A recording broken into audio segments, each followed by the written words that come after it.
The character of Orihime Inoue isn't one we focused on too much or gone into really any great detail about on this channel in the past. However, I've always found her to be an interesting character.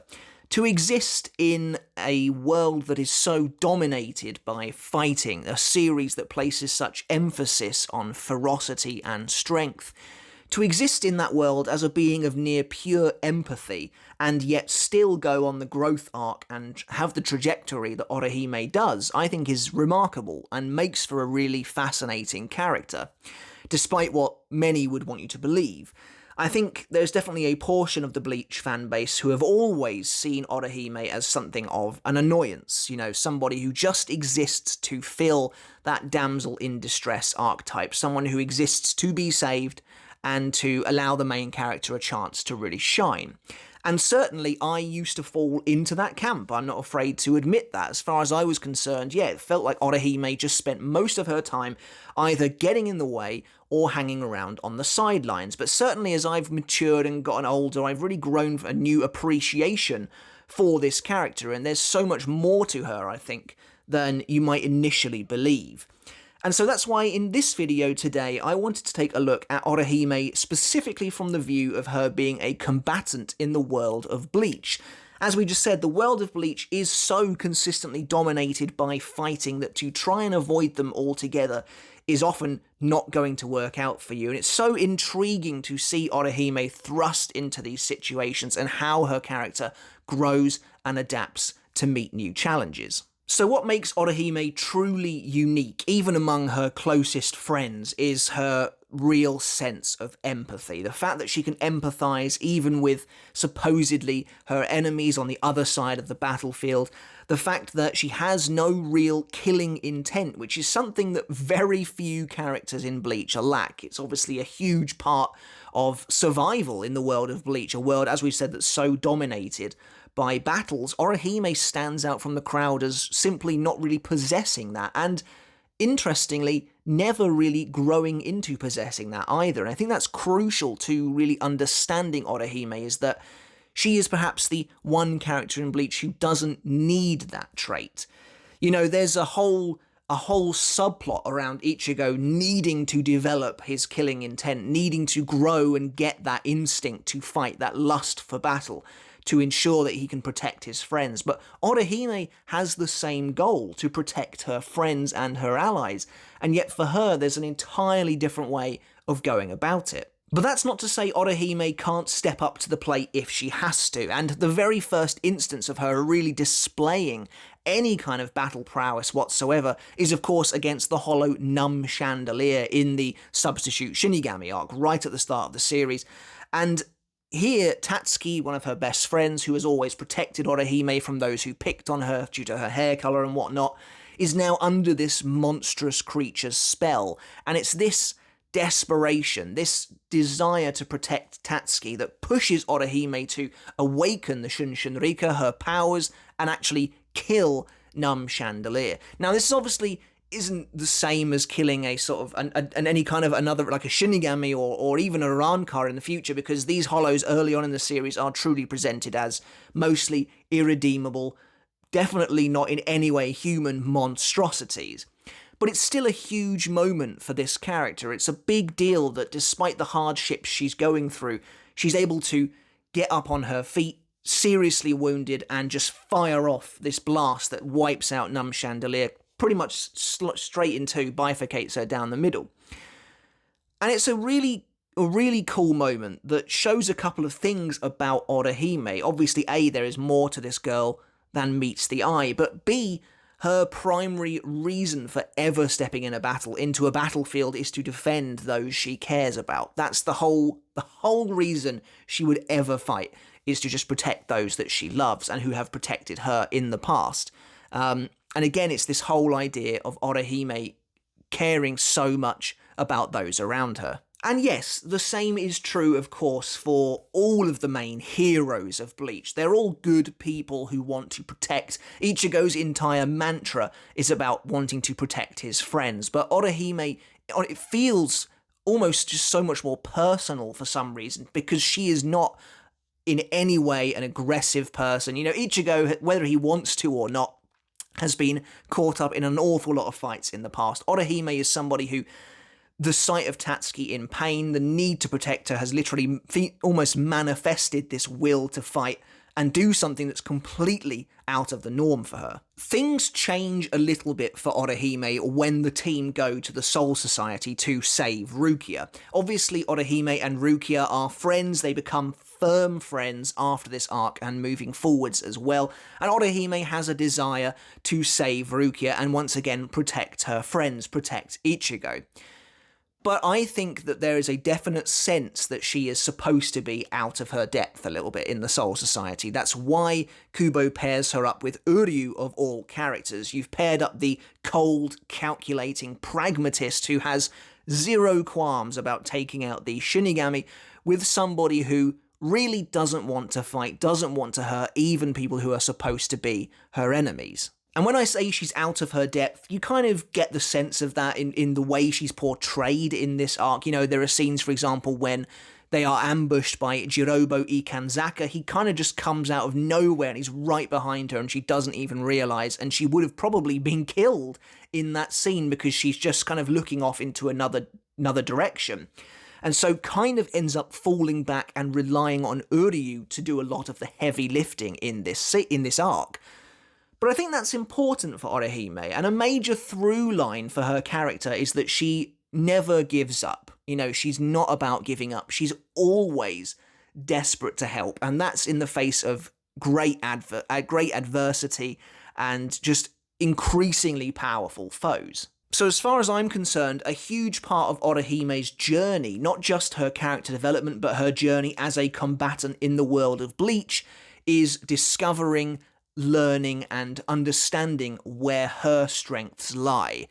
You kind of get the impression that because Ichigo, Uryu, Chad are these big, hulking, physical fighters who can actually really take it to an enemy, you know, like Uryu basically blows Jirobo's hand off to protect Orihime at one point, you kind of get the impression, and I think it's reasonable as well, that there's a degree of, I should be like that, as in Orihime's head. That's kind of how I should be if I'm ever going to help protect anyone, my friends obviously in particular.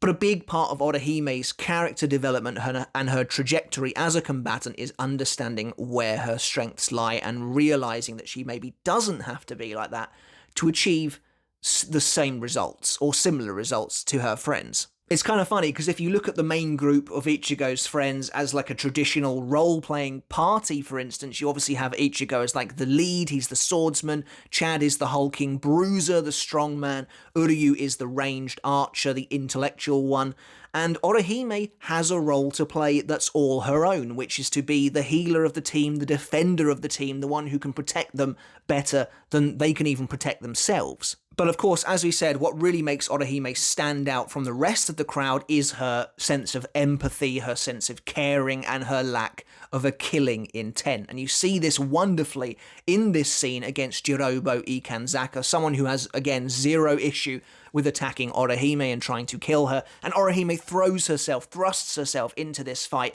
really wanting to bring this guy down. She flings Tsubaki at him straight away, just sends him flying at Jirobo, and Jirobo instantly obliterates him, just turns around and smashes this guy out of the air with his sword, being like, ha, is that all you've got? Like, seriously, that's all you're going to do to me? And Tsubaki is injured, and that's Orihime immediately out of the fight. And that must be a really difficult thing to come to grips with. Orihime is a delicate character in many respects, and that goes hand in hand with her powers as well. The Shunshin Rika are incredibly strong, but each one of the petals of her hairpins are fragile. They're weak, they're delicate, and they could be smashed in a moment's notice. And so for Orihime to be relying on such fragility means that she could be taken out of a fight like that, you know, without any kind of warning. And to see all of her training and effort quashed like that in an instant must be disheartening and hard to deal with. And despite this scene with Jirobo kind of highlighting how Orihime doesn't, at least at the moment, have what it takes to kill, I think she never really gains that. And I think that's a really important distinction for her character as well. In the future, it helps to really shape who she is in the world of Bleach, where killing plays a big role. She doesn't ever get that instinct. And I think that's an important part of her character, which we'll kind of get to as we move on. But of course, as important as it is for Orihime to be paired up with Uryu, it's also key that she ends up coming up against Mayuri Kurotsuchi, one of the most twisted and diabolical Shinigami you can ever imagine. Someone who is in many ways the total opposite of her. She is willing to even cry over the Shinigami who are blown up by Mayuri because it is such a warped and horrific fate for them. But, other Shinigami around are surprised that Orihime is crying over their fallen comrades. She's supposed to be the enemy, but really Orihime doesn't really see these people as enemy. It's not the same for her as it is for so many other people.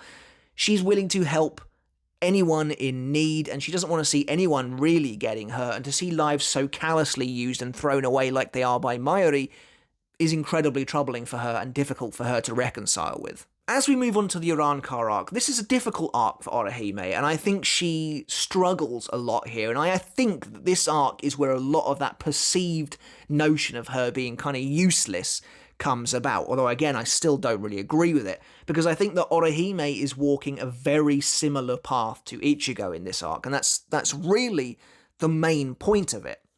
Now, this arc is a bad arc for our main characters, most specifically Ichigo and Orihime. The rest of them, it's mostly the same.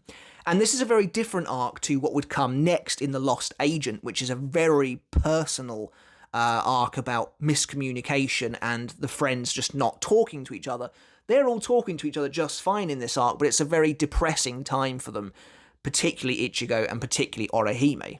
But when I say that she walks the same path as Ichigo here, obviously that's not literal, but Ichigo, this whole arc is about his descent into hollowdom, as we've mentioned before. It's all about him fighting off this inner hollow, these changes that he's experiencing, falling deeper and deeper into the darkness the closer he gets to Waco Mundo's heart, both in a figurative and literal sense. And Orihime kind of goes through exactly the same thing. She is growing more and more depressed, more and more destitute the further the arc goes, the harder she comes to terms with who she really is, struggles with what she can really do, and her own limitations as well. And then, of course, she gets kidnapped by the Rankar, which only serves to make things a bit harder for her, and then she kind of feels that emotional turmoil that comes with watching the man she loves descending into a monster. As we discussed in the Ichigo vs. Grimmjow video, she even worries that he's not doing any of this for her and that he is just here to satisfy a desire for battle. Obviously culminating with a truly terrible moment for both of them a little later on. But even before the Waco Mundo arc, Orihime is still wholly dedicated to her friends, and with a burgeoning war against Aizen on the horizon, you get the sense that Orihime is more desperate than ever to prove herself, more desperate than ever to actually get involved in a fight, to actually fight on the battlefield alongside her friends. And this, of course, is directed particularly at Ichigo, and more so than ever, she has a real desire to stand alongside Ichigo, fight alongside him as an actual worthwhile partner, rather than somebody who is holding him back, rather than a weight. And this would be the backbone of her entire character development really moving forwards. It is a shame for Orihime that Tsubaki is once again annihilated by an enemy, this time completely obliterated, reduced to dust essentially by Yami. Now, of course, Yami is on a totally different level to Jirobo, so it does kind of make sense, but it does hammer home this idea that maybe Orihime is just not cut out for this, as she has to be rescued basically yet again. And it is a bit of a shame for her, but I think what Kubo's really doing here is showing you a character who is desperate to fight. She's not hopeless. She isn't, crying in a corner. She actually wants to be on the battlefield, but it's maybe just not the right place for her. Or at the very least, she's not at the right place in her journey yet. But of course, she's still so driven by emotion as well, and the run-up to her actually firing Tsubaki kind of feels like an age, and it is a little bit. Like, she hesitates for a long time, thinking to herself about Ichigo, about wanting to take some of the weight off of his shoulders, because she realises he's been acting kind of weird lately, obviously due to his hollow stuff, and she wants to show him how strong she can be. And it's this whole idea still of Orihime wanting to fight with him. In many ways, the Urankar arc seems purpose-built to break both Ichigo and Orihime down as far as it can possibly go, to allow them both to be rebuilt. And there is a real parallel between these two characters, even though they don't share the same experiences necessarily, they also kind of do. And I think that probably leads to a great understanding between them, but the fact that the arc really grinds them down as far as it can possibly go does allow them to rise again towards the end of the arc for Ichigo, but more specifically the next arc for Orihime. And of course, Orihime reaches her absolute lowest point emotionally when Ichigo is killed in the fight against Ulquiorra. And this is again a very difficult time for this character, and I don't feel like Kubo did anything wrong here. I think people wildly overreacted to how Orihime was acting here. And you know what? I put my hands up. I was only a teenager when I first read this, when it came out weekly. And I was like, oh, here goes Orihime again. She's crying her eyes out. She's just, all she says is Kurosaki-kun. It became a bit of a joke. But the realistic viewpoint of the situation is the man she loves has just been murdered in front of her eyes. She's 15 and she can't save him. She's trying to use the Shunshin Rika. It's not working. Ulquiorra's closing in. Uryu just gets his arm cut off as well. This is, as we mentioned in our Dome video, truly pretty much the darkest point for our heroes. And it's an event that would shape all of them. And Orihime, does reach rock bottom here, where she is on the ground, she doesn't know what to do, but she grows from this. This feels like a revelation for her character, this moment, and I don't think it's really unreasonable either for her to act like this in this situation, because they are basically doomed. Like, they basically could not win this fight without Ichigo's hollow and Zangetsu taking over. But Orihime, rather than stay in this place, chooses to grow. And that's important for her role as a combatant in the series. She chooses to change. And it feels like a revelation, because she kind of comes out the other side a bit more steely, kind of more hardened, get a little bit more battle weary. Even though she hasn't really been fighting in this fight, this is something else to experience. You get the impression with her telling her, vowing to never let Ichigo be injured to that extent again. You kind of get the impression that she feels like she was lucky that he survived. They were all lucky. But also that maybe she has accepted what she can do a little bit more and kind of better understands the role she has to play. The Lost Agent arc is a pretty good one for Orihime, I think, personally, because I think she takes some pretty major steps towards changing, towards becoming who she would be at the end of the series. And that is someone who has really hardened on the outside, someone who's no longer willing to take any crap from anyone and is willing to actually stand up to people. And I think it's a really important distinction here for Orihime. But before we get to that, so obviously she basically, she stands her ground against Tsukishima, somebody she knows to be an enemy, but she still shows that empathy. She steps in between him and Shishigawara, despite the fact that she knows that Tsukishima's dangerous. She knows that Shishigawara's an enemy.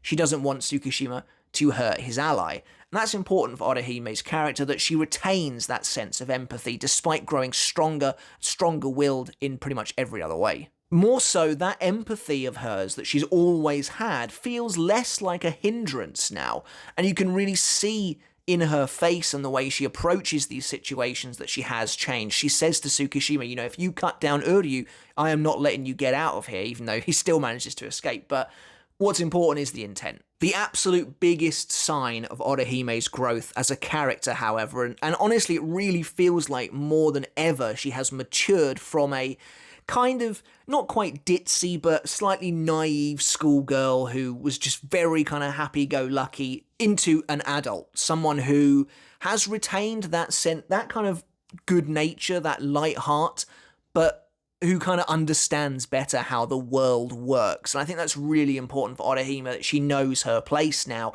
and fundamentally where her strengths lie, as we mentioned earlier. Here we see an Orihime that is no longer meek, an Orihime that is more confident in both herself and her ability to be an asset to Ichigo, and also just to, as we mentioned, not take any rubbish. You know, Ginjo tries to hurry her, tries to go back to fighting before she's finished, and she blasts him away. He strikes her shield and gets hit with a reflexive blast that cuts deep into his shoulder. And, you know, Ichigo is surprised by this. He is surprised, but it's a big deal for Orihime that she's no longer gonna be pushed around or walked over. To me, this scene feels the most indicative of the character Orihime has become and the role she will play moving forward, and how she has really accepted herself.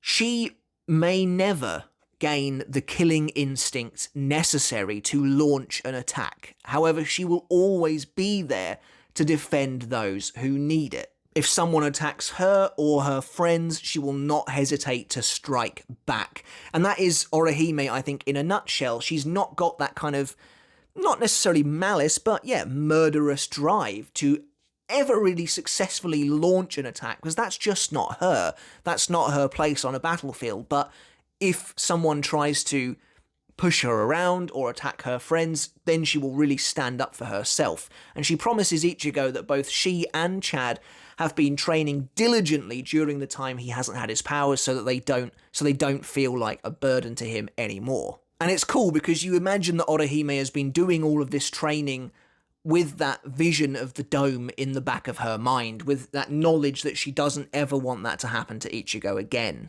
And then we get to the 1,000-Year Blood War arc, and we don't see necessarily an awful lot of Orihime, but in my opinion what we do see kind of feels like a victory lap for the character.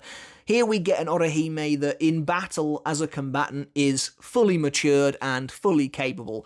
Somebody who, as we see right at the start of the arc, just casually applies healing to Shino and Yuki and then goes straight into the battlefield. We see her taking up arms against the massive hollows. And that's really cool to see. It's great to see Ichigo, Uryu, Chad, Orihime in that one splash page working together on equal grounds, and that's a real indication of where Orihime has come. It would have been really cool to see Orihime later actually crossing the Hueco Mundo Desert on her own with her companion Pero, avoiding hollows on the way, but the fact that she survived is again a sign of her strength. And another thing that's key about Orihime in this arc is that, again, despite her strength, despite her newfound, battle readiness, she never loses the empathy that makes her who she is, that made her who she was, that kind of, effectively felt like gave her power in the first place. She, wishes for peace, she wishes for all sides to not go to war, and that's admittedly a little naive, but it is still key to her character. And it's interesting as well how Kubo in the Soul Society arc used the pairing of Orihime and Uryu to showcase the duality of these characters, how Uryu was very cold and willing to kill, and Orihime was basically the complete opposite, crying over deceased Shinigami. And in the 1,000-Year Blood War arc, he again uses that dichotomy of characters, but in a different way. Uryu, of course, has seemingly betrayed the group in the 1,000-Year Blood War, but it's Orihime who really keeps him in her heart, and she basically is the one who's always holding out hope that he hasn't actually turned evil, he's actually on their side. She even goes so far as to welling up a little bit when she finds out that she was right, he's not a bad guy after all. But the biggest showing for Orihime, of course, the ultimate endpoint for this character and her trajectory as a combatant in the world of Bleach, is her fight against Yhwach alongside Ichigo right at the end of the series. And for Orihime Inoue to be involved in the final battle against the big bad boss of Bleach, who is supposedly like the most powerful villain they have ever faced, is an amazing step up for somebody who was once told they weren't fit to be on the battlefield. And it just shows you just how far she's come. And she herself even internalizes these feelings. She looks back through the history of Ichigo's battles and how she was watching from the sidelines against Grimmjow, against Ulquiorra, and now she's moved from those sidelines to the front lines right beside him. He says that he's relying on her, he needs her for this battle, even though he jokingly kind of muses that 2v1 might be a little unfair. He is relying and counting on Orihime for the first time ever for something more than just moral support. He actually needs her in this fight. And so Orihime has really settled into her role here as somebody capable enough of defending and protecting Ichigo, even from blasts from the Soul King infused Yhwach, really showing you that she is incredibly powerful at the end of the day. And she's really settled nicely into this protector-defender role. And it's just a really cool showcase. She protects Ichigo a number of times, the biggest one being where she throws up that massive shield to defend against that enormous wave of Soul King Yhwach Reiatsu, and the shield doesn't even seem to weaken. It's very, very impressive. It's really cool seeing them fighting side by side, shoulder to shoulder, which, back in the days of the Uranka arc, you maybe could have been forgiven for never expecting to happen. But Kubo, it feels like, made good on showing Orihime's transformation and slipping into a role that really fits her so that she can be an asset on the battlefield even without sacrificing her good heart, sacrificing what makes her the kind of the glue of the group, that empathy that she has. It's a better resolution than Chad gets. Chad gets left to do cleanup duty with some statues, and Orihime gets to face off against the King of the Quincy's, who's now also the Soul King, alongside the main character. I think that's really cool. The fact that she reached such an apex at the end of the series is very impressive, and it doesn't matter that both she and Ichigo were eventually taken out by Yhwach. The fact that she even stood her ground on the battlefield with him is just really cool to see. And obviously what's most important here is that Ichigo himself actually said that he needed her, actually wanted to rely on her for this battle. And so that's really it for this arc of this character, her growth and her journey as a combatant throughout Bleach. She never had the natural fighting prowess of so many other characters who make up this series, of characters like Uryu, of even characters like her very close friend, like Rukia, who has that killing instinct necessary to kill characters like D-Roy, like Aranero, like Asnot. Orihime doesn't have that. But she doesn't even really need it either. She comes to a totally different place, a different conclusion, but one that works for her as a fighter in Bleach, as somebody who wants to protect and defend her friends. And that's it for this video on Orihime Inoue's journey, her arc as a combatant in the world of Bleach. Let me know what you thought in the comments below. Do you like Orihime? Did you used to think that maybe she was a little bit useless, but like me, your opinion has changed on the character, you've warmed to her more, and you've seen how really she does grow through Bleach and become someone worthy of stepping up to the plate next to Ichigo? I'd love to know. Let me know in the comments. Don't forget, guys, to hit subscribe if you haven't done already, as you are in the best place of Bleach content like this every week. Also, give the video a thumbs up if you enjoyed it, because it really does help support me and the channel, and it basically means that the video gets more exposure on the YouTube algorithm. And of course, if you want to take the support from me another step further, we do also have a Patreon as well, where you can go get videos like this one early, and you can support me over there for as little as $1 a month. Everyone on screen is someone who is supporting me over there on Patreon, and I couldn't do this without their support, so thank you guys so very much. Alright guys, but until next time, I'll catch you later. I'll see you then.